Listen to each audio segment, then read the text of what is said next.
I'm recording. If we can do so, can we start off with Noel? Because again, as I say, he's somebody again who will run our programs, and he's got a wealth of experience again at international level.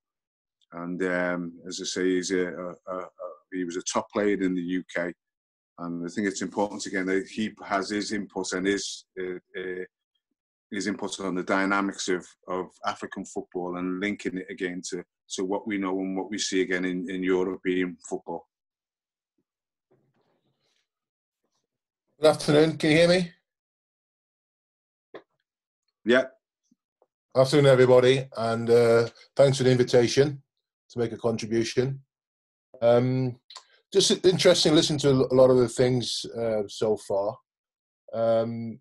When we talk about maturation with African boys, it's an interesting conception. I'll give you an example of how it can be misconstrued by people for their own sort of volition. I was born in Jamaica, and I came to England when I was 10. And because I was in a situation where people said I was big, as far as I was concerned, I wasn't big, looking back. But when I was in primary school with a lot of white children, predominantly white children, I stood out. The size stood out. So I was a big lad and what have you. And even one of the guys now to this day, I'm 58 years of age, he's a friend of mine, a white lad. He was asked to look after me by the school teacher. And he even last week when we were speaking last week, he said this: "You were the biggest person I ever saw in my life." You know? So when you put that into a footballing context and you go into age-related games, people are all going to say the bigger lads, which invariably are the Afro-Caribbean players, in this situation, the African boys, are bigger, stronger, and more powerful. So therefore, what are they doing? They must be doing something wrong for them to get to that stage. No. Stick with what you've got. You've been blessed with a physicality, which including your pace, your power, and your strength. Yeah. Spin it around and ask this question. Why are the big major European clubs trawling Africa, all parts of Africa, for their next so-called big star? And what they're doing now is position specifics. So they want a big central defender. I was one of those. They want a quick winger. Howard was one of those with pace and power. Pace and power lends itself to money. Don't lose sight of that, because they all want it. You go back to the French national team that won the World Cup in '98 with Henry and Vieira and Desailly, Thuram, to name but a few, all African descendants with pace, power, and technical ability and a brain. So we need, for me, and Howard and I have had this conversation, and Satish over the years, had this conversation for year in, year out. Amalgamate what we've got. Don't throw away our goodness. Don't throw it away. They all want it. The Barcelonas, the Real Madrid, the Manchester United, they're all paying big money for what the Black African players have got. Utilize it and then maximize it into an ingredient. One of the guys a moment ago mentioned about talent ID. That is something you probably would need to look at, is having a talent ID program in terms of what you're looking for to take them on to the next level. So the earlier you can recognize that this kid's got talent, what does talent look like? Pace and power is one thing, but talent is a separate thing. And putting them together, you start to get a bit of a recipe. Another thing that I've seen over the years, as I look at the African game, is a syllabus of work. You know, from a coach's perspective, the gentleman from Durban spoke about it earlier. You need to have a syllabus of work. Because one of the big things that the European nations, South American nations are out doing our African continent when it comes to World Cups and stuff like that, is that they understand the game a little bit more from a tactical point of view. A lot of people frown upon the tactical game, but the tactical game eventually takes you on to link it in with your technical ability that is there in abundance. The technical ability there is there in abundance. It's just a matter of organizing it and getting it all together to take us to the next step of winning a World Cup. And Africa, if they believe in yourselves enough as a continent, it's all there to recognize it and come together as one. Now, again, Howard and I have spoken about this. A coaching program, coach education program, what does it look like? Well, the word grassroots was used earlier, and it's absolutely right. You've got to have an early stage program, a middle stage program, and a late development program, because there's a lot of boys that I work with England. You know, if I were to say to you guys, the last England squad that went to the World Cup in 2018 in Russia, out of the 23-man squad, I worked with 18 at some stage in their international development. But some of those came late. We're late developers. And we tend to forget those boys because everybody seems, not say everybody, excuse me, but a lot of people want that ready-made thing from the word go. No, everybody matures differently at different rates of notch. Whether it's technically, tactically, psychologically, socially, there are different components that makes a player. We spoke about nutrition.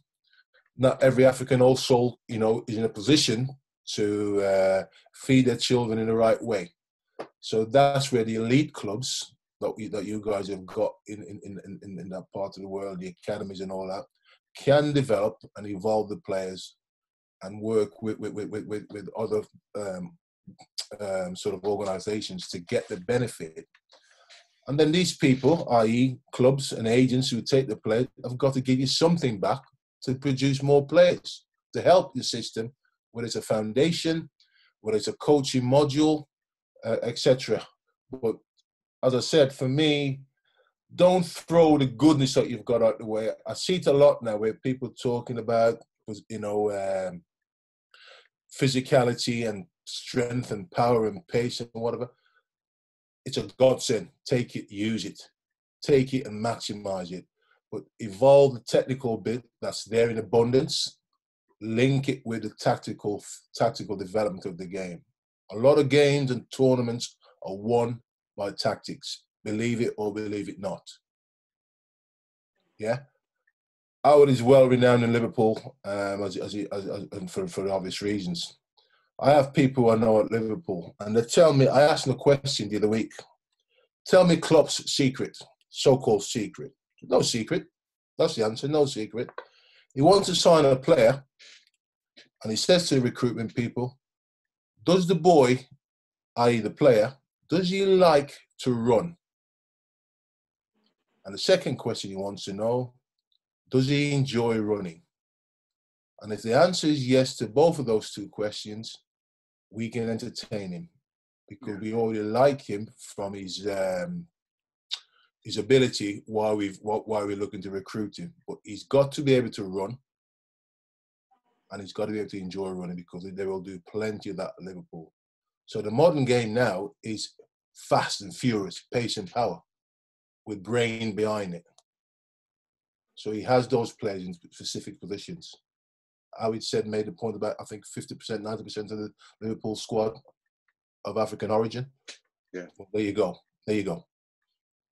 So in Africa, you've got so much richness of talent, but I think as a Caribbean person looking in, living in Europe virtually all my life, looking in, I think we need to identify what we've got and what we're good at and maximize it. And don't let anybody take it away from you.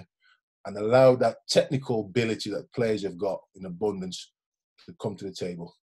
But the other side of it, need to evolve your coaches. One of the things I would personally look at doing, can you not have an exchange program where coaches are coming from Africa, two or three into England, 2 or 3 into France, 2 or 3 into Germany, etc., to help you guys evolve and develop, to help the coaches, because ultimately players are one thing, but you've got to have the coaches to be able to sustain it over the longer period as time evolves. And that was something I would bring to the table in due course, something Howard and I have spoken about.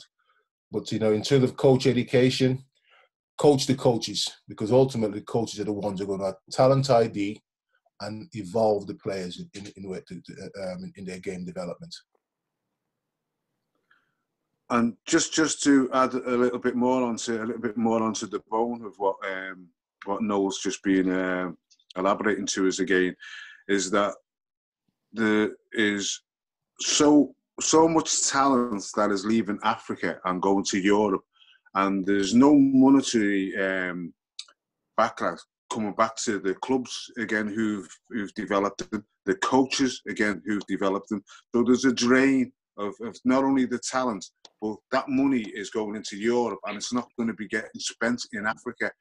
So again, we have to devise a system so that, again, when players do go into Europe or again into Asia, is that there is monies paid back to those clubs who've spent the time in development, who now have a cause of where they can develop themselves inwardly through nutrition, through sports science, through again coach education, so that people can evolve, and there's a plan for them.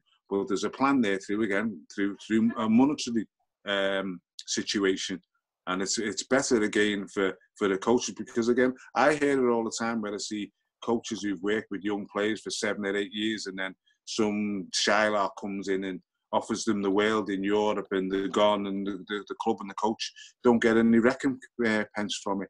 So again, as I say, if as a group or as an organisation of Africa, if we can put something in place where there's a monetary compensation for clubs where players are leaving Africa to come into Europe, and that should be statutory. So if a player's going for £1 million, then 100,000 of that should go back to the club that have helped in developing that player. Then again, there's a monetary system now which stays in Africa. That money will be generated around Africa, whereas that club may use that to pay and go and buy other players. But that money must stay in Africa. If I can just come back in there, sorry, Satish. That point that Howard just made there is a very good point, because the other thing in England, when a club, let's say Derby County sells a player, has had a player from 9 to sort of 17, 18, and he goes to, let's say, Man City. Then Man City has got a right to play Derby a compensation rights, depending on the time the player leaves the club. Either a transfer fee or a compensation if he leaves before a period of time. So he's giving something back to Derby County for that player's development. And I think that's something, you know, at the moment, as Howard rightly said, clubs are just taking from Africa, and only the said agent or the said club at the appropriate time will get a compensation. What about the rest of the people who helped develop that player? So it's going back to the point of, you do the work, you get reward for it, and you're building on your foundations. And something is coming back into it. Sorry. Can I just add something on this? If you actually, I would say the contracts need to start from the very beginning and have it that every single contract of an African academy in African development must have that every transfer, a percentage of that goes back to the original team. Because if you actually, I'm just going to explain one thing now. There was a guy aged 14 years old. He makes his debut in his team, in his national division, first division, at 14 years old. Very quickly, a bigger club in another country picks up on him and he moves to that club. Then he sold from that club to into Europe, and he sold at about I think he was sold for 5 million euros at that time. He then moves to the next club, and he's gone for I believe it was around 23 million euros, and he finally goes for 60 million euros. What happens is the guy that actually developed him got absolutely nothing for him. And the name of that boy is Radamel Falcao. That basically tells you what will happen in terms of the development if you do not put in your contracts that from the very beginning, whoever discovers them, whoever develops them, gets a percentage of every single sale. Because what happens is you get first one, you get a decent percentage. Second one, you get about 10%, then it's forgotten about. And that's the problem. Even if you had this in place with Falcao, the really big money, you don't get anything on it. The big transfers. So it's got to include every single one. Even if you just say that it goes to 1% or something like that at a big one, that's where it needs to happen. Sorry, I think that you're spot on there, Sasish, because again, as I say, it's amazing. Again, here in Europe, when we're seeing players coming into the UK, when you do the research and you think from where that player has come from, to the fact that the club that's nurtured him is most probably in a worse state than what it was again when he was with them. And again, as I say, the development of African football has to be from a monetary aspect as well. That there has to be something in place, a contract or a law or a movement which diverses, which says that once this player starts on the ladder of professional football, that there must be a 1% to 2% to 5% of every transfer that must go back to his original club. And that way then, as I say, the clubs then have got the resources to produce the next players. Because what's happening is that Africans are growing a culture of players for the European market, but the Africans aren't benefiting from it. So it's a question of changing all of this, that it benefits us all, but it puts a template in place that the rest of the world again will have to adapt to. Not a question of will or won't I or can I, is that you have to adapt to this. If you don't adapt to it, you don't sign up to it, you don't get no players. Our players can't go to your club because you haven't signed up to this charter. And maybe again, this is something that we maybe need to take up with FIFA, UEFA, and the African footballing organisations in CAF and FIFA. I was just going to make that point out with that, because obviously ultimately it's governing bodies who put things into place in terms of contractual obligations. A club on its own can't do it because they won't sanction it, because you know the big European clubs, they'll fight against it. So it needs a togetherness to ensure that it goes forward, you know, and that's everybody working together to make sure it goes forward. Bottom. I just sorry, could I just jump in there? Yes, Legeri, you can carry on. In terms of what the guys are speaking about, from the FIFA development fee, I think in South Africa we've had a long debate about it, in the sense that there is a sell-on fee that clubs get, but I think where it's flawed is that a boy can start in a local club, maybe where things are not formalized, but he's involved in football activities, and he moves on from that club to a bigger institution within the country, and then he's sold to Europe. Yeah. That development fee will only land up with the more institutionalized club than the rural club, as we understand it. And from what I understand in sports law, the development fee is only up until the age of 27, if I'm not mistaken, where from every club that player goes to, a portion of it goes back to the amateur clubs and clubs before. So I don't know the rules now, if they've extended it or if they've changed the rules amongst it, but it is there for us. But SAFA has sort of changed the rules to say, guys, you can claim if you bring documentation and proof. Documentation in the sense of bring his playing card to be the minimum, because not a lot of clubs have code of conducts or registration fees into the club in Africa. You just come, you join, you get a playing card. And that's what the compromise has been with the association. But around the continent, I do know it's still problematic. A player goes from one team that doesn't have paperwork, goes to Europe, and he gets sold on. And then when they have to pay the other club, it's not formalized. And that's how the grassroots element is really suppressed. Thanks. Well, maybe what we should be looking for then, or looking at, is employing an employment lawyer who would know the logistics and the flaws in agreements and contracts, to put in place an agreement which favours the smaller club or the grassroots club or the parent club of where that player started his life off from.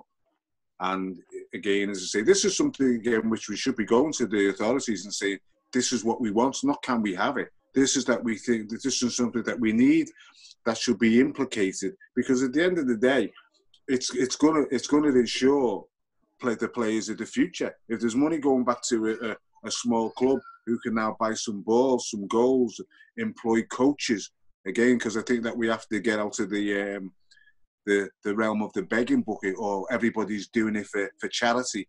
Then again, as I say, I think we have to look at the overall picture of how we can develop as a group or as a continent for everybody. I think that this is a point which is not just significant to South Africa.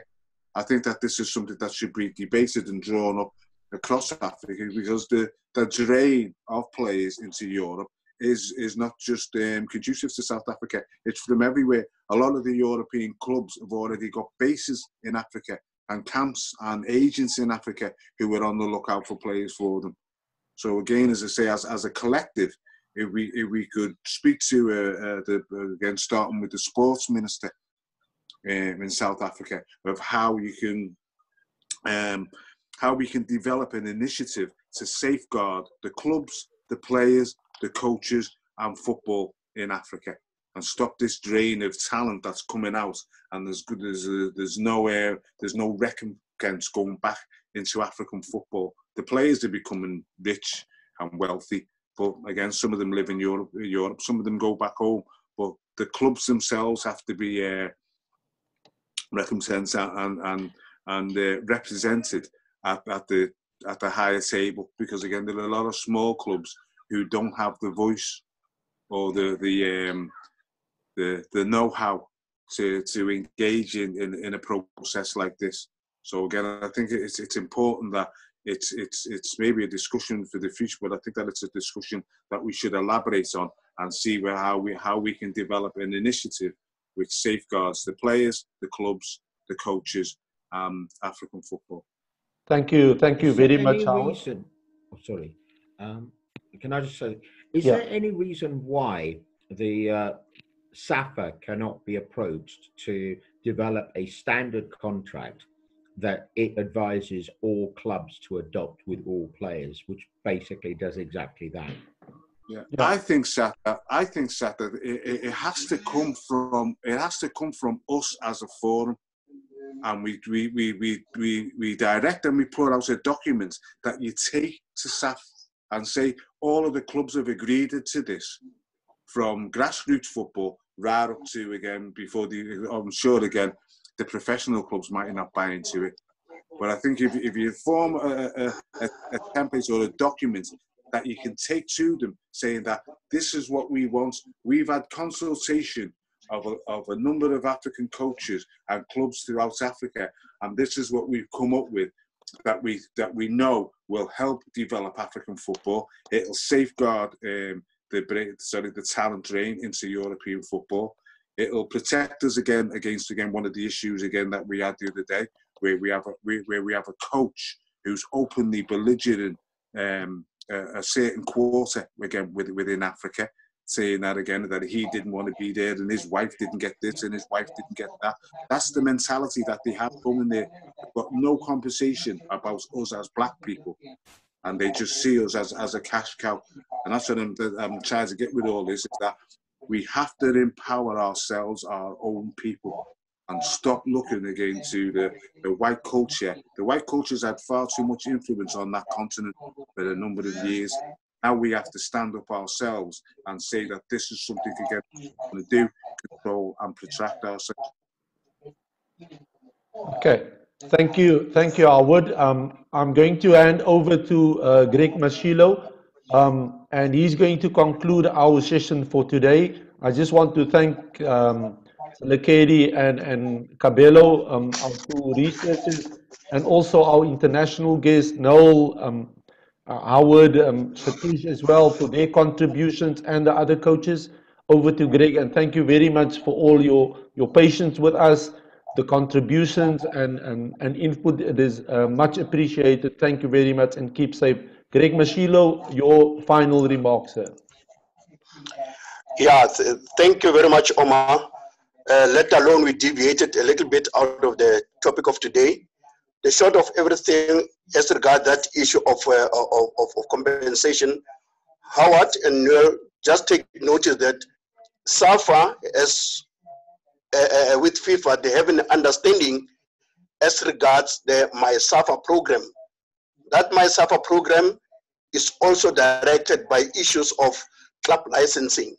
That's where now the issue comes into, so that the suppressed basic or the grassroots level element is going to benefit after issues of club licensing. Nevertheless, that needs another day for us to discuss. Coming back for today, I would like to say thanks very much for Selekedi and Mr. Mukwena. It was very informative, and it shows that the last issue that you, Cabello, said regarding the long-term player club development. No, we have to develop a specific long-term youth development plan that takes all South African football characteristics into account, so young players can consistently reach their full potential. And I think this is part of the element in your conclusion of your presentations.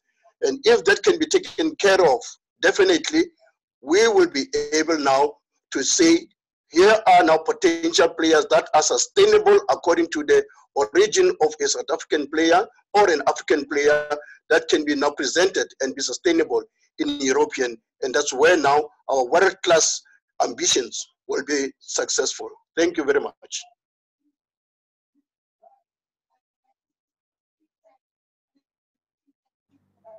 Thank you, Greg Mashilo, and everybody. Bye. Keep safe and take care of yourselves. Social distance and keep those masks on till we reconvene in a month's time. God bless and all the best for you. Bye. Bye, everybody. Thank you. Bye, everybody. Bye, everybody. Bye, Howard. Bye, Noel. Thank you very much for your presence. Thank you. Satish. Bye. Hi. Thanks.